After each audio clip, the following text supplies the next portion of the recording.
पर्यवेक्षक अजीत भारती ने मीडिया से बातचीत करते हुए कहा कि बिहार विधानसभा चुनाव में कांग्रेस बड़ी मजबूती से उतरेगी। उन्होंने बताया कि कांग्रेस भागलपुर की 3 विधानसभा सीटों भागलपुर, कहलगांव और सुल्तानगंज पर चुनाव लड़ेगी। अजीत भारती ने वर्तमान सरकार पर आरोप लगाते हुए कहा कि वोटर लिस्ट से नाम काट कर सरकार डर रही है और गैरकानूनी कार्य कर रही है।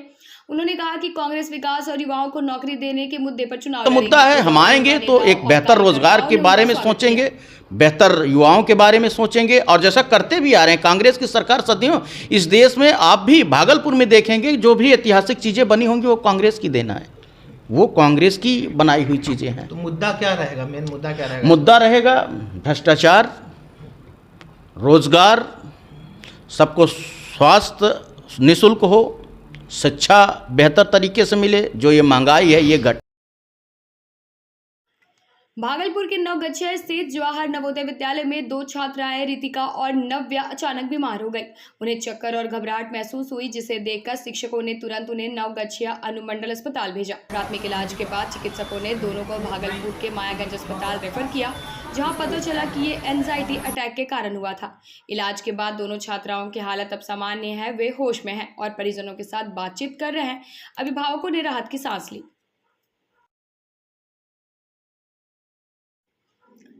गंगा के कटाव से उजड़ते सबौर के ममलखा रामनगर के आशियाने, ग्रामीण बेहाल। भागलपुर के सबौर प्रखंड स्थित ममलखा रामनगर गांव में गंगा नदी का कटाव तेजी से बढ़ रहा है। कई घर गंगा में समा चुके हैं और बचे हुए लोग रोजाना अपने आशियाने खोने के डर में जी रहे हैं। नमक पानी की मार से खेतीबाड़ी भी चौपट हो चुकी है। वृद्धा समेत ग्रामीणों ने सरकार से तत्काल राहत और पुनर्वास की गुहार लगाई, क्योंकि अब उसकी जिंदगी संकट में है और प्रशासन की मदद अभी तक नहीं मिली।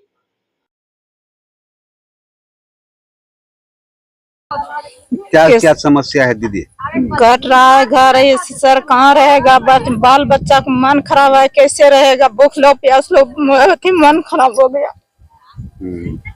मतलब भय में जिंदगी गुजर रहा है। हाँ, कोई देखने वाला, कुछ सुविधा वगैरह मिला आपको? कोई नहीं, कहीं से कोई सुविधा नहीं, कुछ नहीं। कोई अधिकारी नहीं आते हैं आपसे बात करने के लिए?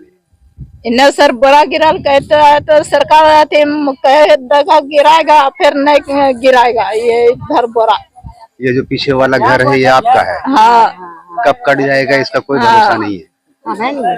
आप लोग सोना पड़ना कहाँ कर रहे हैं? नहीं कर रहा है। दिल्ली सांसद मनोज तिवारी ने सुल्तानगंज से बैजनाथ धाम के लिए कांवड़ पदयात्रा शुरू की। बिहार में एनडीए सरकार बनाने का वादा। दिल्ली के सांसद और भाजपा के स्टार नेता मनोज तिवारी ने भागलपुर के सुल्तानगंज से पवित्र नमामि गंगे घाट से जल लेकर करीब 105 किलोमीटर की कांवड़ पदयात्रा शुरू की। भारी श्रद्धालुओं और भाजपा कार्यकर्ताओं की मौजूदगी में उन्होंने बाबा बैजनाथ से बिहार की समृद्धि और शांति के लिए प्रार्थना की।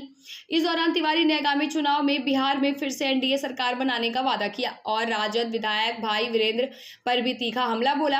राजनीतिक रंग के लिए इस धर्म आयोजन में कई स्थानीय भाजपा नेता भी उनके साथ थे, जो जनता के बीच विकास की उम्मीद और बदलाव का संदेश दे रहे थे। हम तो आज 30 साल बाद जल उठाए हैं, 95 के बाद 25 में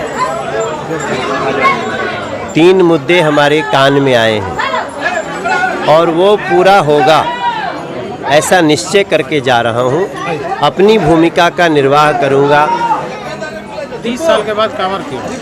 बीच में कहाँ गैपिंग आ गया था? क्या है, 30 साल पहले तो 7 बार उठा चुका हूँ, 89 से 95 तक। फिर बाबा हमें सुपरस्टार बना दिए, तो सुपरस्टार बन गए, सुपरस्टार सिंगर बन गए, सुपरस्टार हीरो बन गए, सुपरस्टार पॉलिटिशियन बना दिए बाबा। तो हमें लगता था कि जाऊंगा भीड़ भाड़ में दिक्कत हो जाएगी, लेकिन इस साल मुझे ऐसा प्रेरणा मिला कि कोई नहीं, जो कुछ भी होगा चलना है।